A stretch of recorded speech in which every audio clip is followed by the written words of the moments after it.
अब ये सवाल है, ये भी बहुत ही सरल सवाल था, 2 नंबर का पूछा गया था 18 में और 22 में। इसमें कुछ नहीं था, प्रोडक्ट रूल लगाना था आपको। क्या लगाना था? Product rule. ये कहता है आई लेट।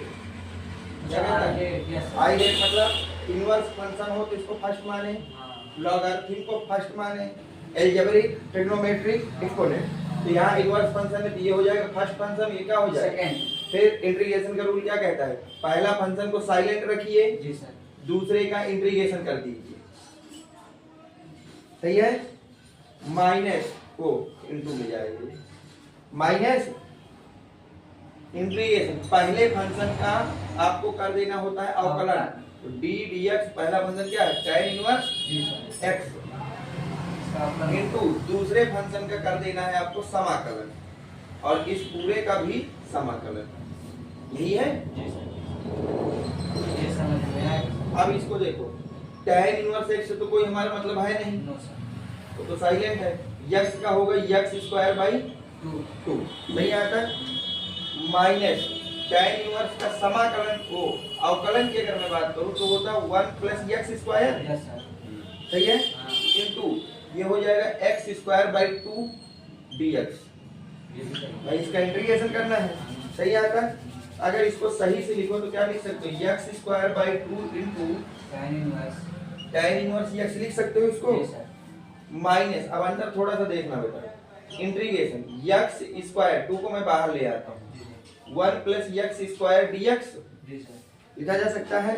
अब यहाँ पे थोड़ा सा x square by 2 tan inverse x minus का 1 बाई 2, ऊपर क्या करिए, एक को जोड़ दीजिए, एक को क्या कर दीजिए, तो ये हो जाएगा 1 प्लस x, और एक ही को ही क्या कर दीजिए, ये क्वांटिटी वही रहेगी जोड़ने घटाने के बाद से। अब ये कट जाएगा तो ये कितना बचेगा? 1 x square by 2 into tan inverse x minus 1 by 2 integration, इसका होगा 1 प्लस 1 अपॉन 1 वो माइनस लगा 1 माइनस x स्क्वायर dx।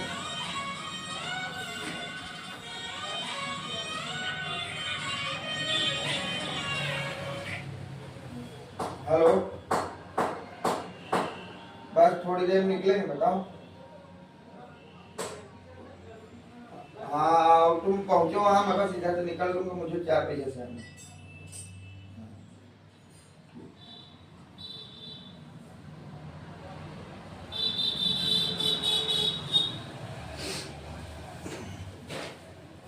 ठीक है? और ये माइनस के साथ रहेगा। क्या बेटा, इसको हम x square by 2 into tan inverse x minus 1 by 2। अब x का इंटीग्रेशन हो जाएगा बेटा 1 का x, अब 1 माइनस 1 अपॉन x स्क्वायर क्या लिखा है? tan inverse x plus c। अब 1 बाई 2 को अगर हम कॉमन ले लें पूरे से, 1 बाई 2 को अंदर भेज दो, छोड़ो।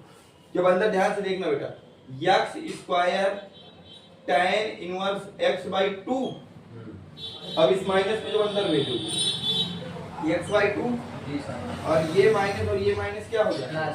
Plus tan inverse x by 2 भी तो अंदर जाएगा, और प्लस c, और यही हमारा क्या हो जाएगा?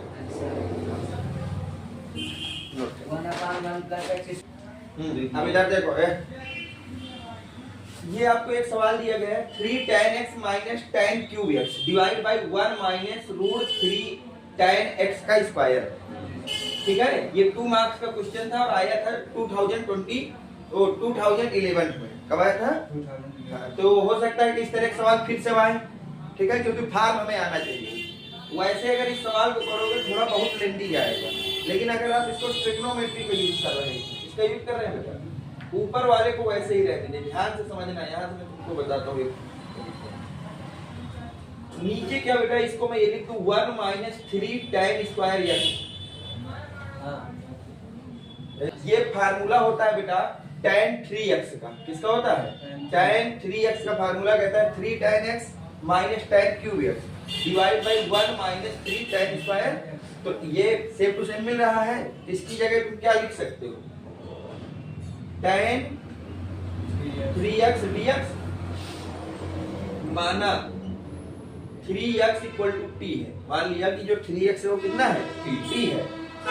x के सापेक्ष अवकलन करने पर, अवकलन करने पर जब अवकलन करोगे तो ये बन जाएगा बेटा 3dx बाई dt।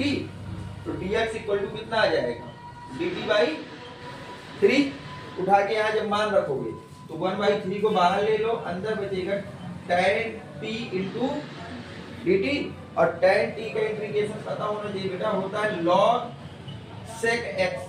क्या होता है, अब x की जगह t है तो यहाँ t रख दिया, प्लस कितना t का मान रखने पर, t का मान रखने पर जब t का मान रखोगे तो 1/3 log sec, और t किसको मानना है, 3x को, तो sec 3x प्लस यही आप मॉड क्यों लगा रहे हैं, मॉड लगता है लॉग में हमेशा, क्योंकि लॉग के अंदर की वैल्यू जो होती है धनात्मक होती है, इसलिए हमेशा उसको मॉड के अंदर रखें। मॉड ये बता रहा है कि कभी बाई चांस अगर ये नेगेटिव हुआ भी तो मॉड उसको पॉजिटिव कर लाएगा। ये वाले सवाल का आंसर निकाल दिए हो ना। नहीं वो फार्मूला कर लेते हैं, नोट प्लस x की पावर 6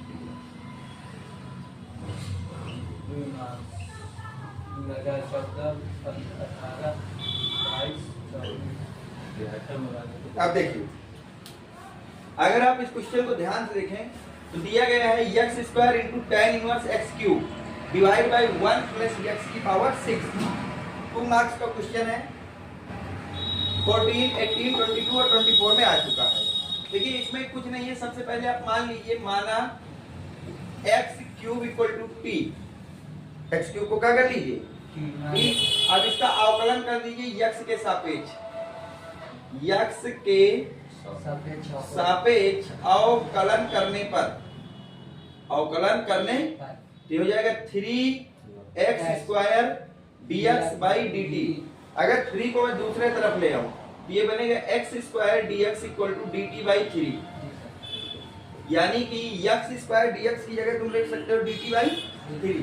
x स्क्वायर ये है, dx ये, इस पूरे की जगह हम कितना रख लेंगे, dt बाई 3। तो अब आपके अंदर क्या बचा, ध्यान से देखें, tan इनवर्स x क्यूब को तुमने क्या मान रखा, t, ये हो गया t dt, और 1/3 को बाहर लेते हैं, सही आता है। अब नीचे क्या बचेगा, 1 प्लस, भाई इसको लिखा जा सकता है x क्यूब की पावर 2, और x क्यूब को t माना है तो इसको आप क्या लिख सकते हो, t की पावर 2 मान सकते हो। अब देखिए, माना tan inverse t equal to है u, हमने क्या मान लिया, tan inverse t equal to है u, तो u के साथ और t के सापेक्ष अवकलन करने पर, t के सापेक्ष अवकलन जब करोगे तो tan इनवर्स t का अवकलन होता है 1/1 प्लस टी स्क्वायर, तो सूत्र सीधे tan इनवर्स t का। अब यहाँ पे क्या हो जाएगा, dt, और इधर क्या हो जाएगा du, यानी कि dt by 1 plus T square की जगह तुम क्या लिख सकते हो, du। तो इतने की जगह तो हमने लिख देंगे क्या, du, और इसको क्या माना है, u, तो आपके पास आ जाएगा 1/3 u du, और u du का समाकलन कितना होता है, u square by 2 plus c, सही यहाँ तक। क्या इसको तुम लिख सकते हो u square by 6 plus c, ठीक है, u का मान रखने पर, u का मान रखने पर, तो जब आप u का मान रखेंगे तो u का मान कितना, tan इनवर्स t, तो इसको लिखा जा सकता है बेटा tan इनवर्स t की पावर 2 बाई 6 प्लस कितना c, ठीक है। अब हमें t का मान रखना पड़ेगा क्योंकि इक्वेशन हमारी किसकी है, x की, तो सारे मान दोबारा रख देते हैं। t का मान रखने पर, t का मान रखने पर, जब t का मान रखोगे t कितना है बेटा, x क्यूब, तो ये आपके पास कितना निकल के आ जाएगा बेटा, tan इनवर्स x क्यूब का स्क्वायर, सही है, और नीचे कितना रहेगा प्लस, और यही आपका बस जी tan इनवर्स t को u की जगह कुछ भी मान सकते हैं ना। हाँ u मान लो, v मान लो। और tan इनवर्स का अवकलन क्या होता है? 1 divide by 1 plus T square. ये फार्मूला है, याद रखना है आपको। सही है? नोट करो। फार्मूला कौन सा है जी?